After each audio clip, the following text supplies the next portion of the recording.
Yo, what the hell is up? Welcome back to Reviews with Jake, where I just got done watching The Cursed. The Cursed is the story about a 19th century rural French village that faces a little bit of a werewolf problem. The film was originally titled 8 for Silver when it was showcased at Sundance Film Festival, but for some reason they decided to change the name and give it a national release. Change it to quite possibly the most bland, skippable horror title of all time. Like, why? I legitimately skipped over this movie to begin with because I just saw the title, assumed it was a dumb title, so probably a dumb movie. Then I heard it was a period piece and also a werewolf film, so I watched the trailer and I'm like, damn, that actually looks pretty interesting. Way more interesting than any film titled The Curse should look. Maybe, just maybe, this is gonna be a good werewolf film, which are way too few and far between, which is kind of a damn shame. Werewolves are dope, I just don't understand why Hollywood can't get them right. They always either mess up the story around the werewolf, the transformation, the lore, the creature designs in itself, it's always something. Could this be the diamond in the rough? Maybe, but first things first, we're gonna take a minute to appreciate my wolf pun.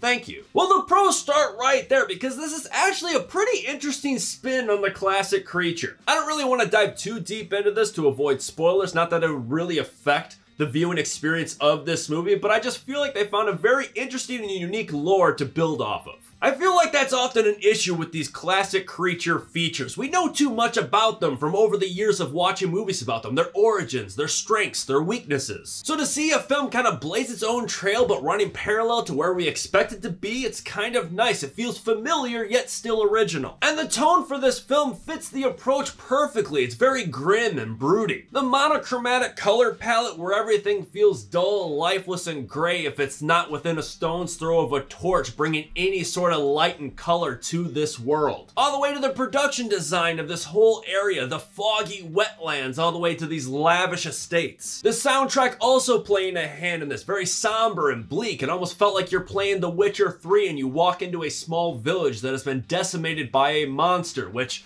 I guess kind of feels like this movie. It all just marries very well together. It transports you to not only a different time period, but a completely different mindset. This movie is a mood. What pairs very well with this dark aura about the movie is some very disturbing and haunting imagery. From doing some really creepy stuff with a scarecrow, a floating corpse woman, even just some really dark scenarios that we get to see from start to finish that kind of show the worst of humanity. The appearance of the things that we see on screen are morbid in this movie, as is the content. This movie has a way about getting under your skin. Running parallel to this, notice some really brutal moments. You got some stuff that's gonna make you fight the urge to vomit and some really disgusting body horror, which you'd kind of expect from a werewolf movie like this, but it's not the stuff I was expecting to see. It all looked really gross and sickly and great. However, not all of the creature work was so impressive, and that leads me to the cons. Let's start with the design of the werewolf. I wasn't the biggest fan of the way that this creature appeared. Obviously, of all of the classic creatures in the arsenal, that's probably the most difficult one to get right, but I don't feel like this was it. I don't really want to dive too deep into this because it is a very unique approach to this creature, so I don't want to potentially spoil that for you, but let's just say I wasn't fond of it. They implemented a fair amount of CGI for the creature, which was not very good. It did not hold up. Like, the practical stuff was bad enough as is, but right when they brought in the computer generated stuff, it was even worse. Which you'd think would make me happy for the fact that we do not see the creature very often through large portions of the film. Normally, that's a pretty good tactic. When you consider the brilliance of Jaws, where sometimes less is more in terms of seeing the creature, but when you're having a full-on fight scene against the creature, it doesn't really apply. When action happens in this movie, it's a lot of close-up shots instead of wides. It's a lot of shaky cam and quick cuts, and they even add like this directional blur effect to the footage. Like, you have zero idea what's going on when things ramp up in this movie. Which sucks that when things actually start happening in this movie, it's so underwhelming because I spent most of the runtime waiting for something to happen. The pacing of this film is pretty grueling. Like, the first half of the film is so dull and uneventful, like you're just waiting for something to happen. There is, as I mentioned before, a few moments of brutality, the disturbing situations and imagery, and that kind of helps, but most of the time in the first half of the film, you're just spending a lot of time with very dull, uninteresting characters. It could be the fact that this is a period piece and a lot of movies, at least the depiction of people from this era, are very emotionless, very low energy, have a very unenthusiastic cadence. Yes.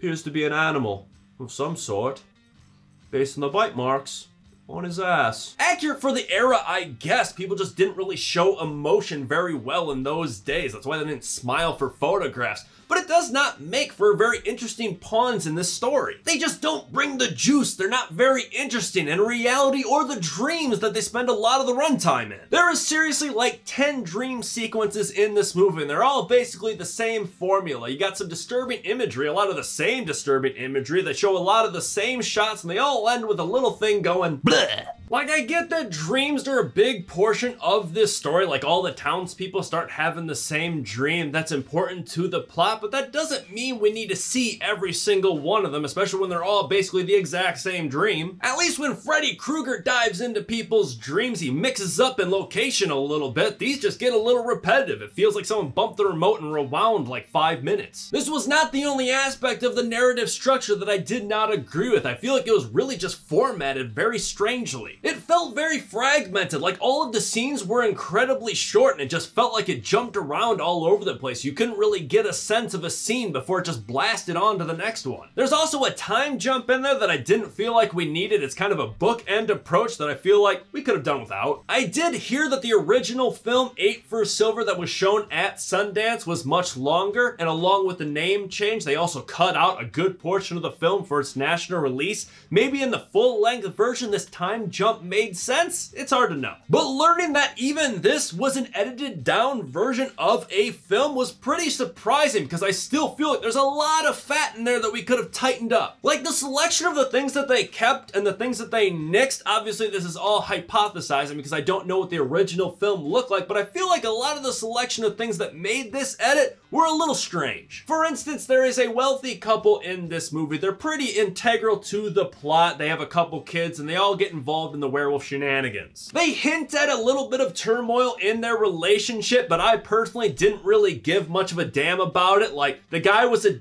and the girl was really meek. There's a scene very early on in the film where she's about to take a bath and she's sitting there topless, and then the guy walks into the room, looks at her, they have this awkward stare off for a couple seconds, and then he just leaves. And that's it. Like, what was the point of this? To show that they're distant? I didn't really get that from this. Did they just want to shoehorn in some TNA? Is that the point of the scene? Like, why did this make the final cut? I don't know. There was a lot of strangeness about this movie and the presentation that they gave us. I'd be curious to see what the original full-length version of the film looked like, but then again, if this movie at 1 hour and 50 minutes was a trudge to get through, I cannot imagine what that one was. All in all, this wasn't the worst movie in the world. It was pretty atmospheric and unique, but at the end of the day, I just don't really see myself sitting through it again. I'm going to give The Cursed a C+. Random sidebar rant. I actually watched this movie the day after watching Texas Chainsaw Massacre, which I gave the identical grade of a C+. However, these two films could not be any more opposite. Like, this is definitely the more superior movie, but I would 100% would rather watch Texas Chainsaw Massacre again before watching this one. A barely 1 hour fun blood fest versus a 2 hour bore fest? I mean, it's a no-brainer to me. But yet here they are sharing the same grade. Like, sometimes the whole grading aspect of this gets a little nonsensical, and I don't know. Someday I might get rid of it. We'll see. It is by far my least favorite aspect about reviewing movies. Like, I love sitting here and talking about them, but right when I get to the grade, I don't know. I feel like too much weight and stock gets put into it. Anyways, but that's just me. What do you guys think? Let me know if you agree or disagree in the comments below. Now make sure you subscribe to this channel to stay up to date. New reviews coming real soon. Stay safe. Thanks for checking in.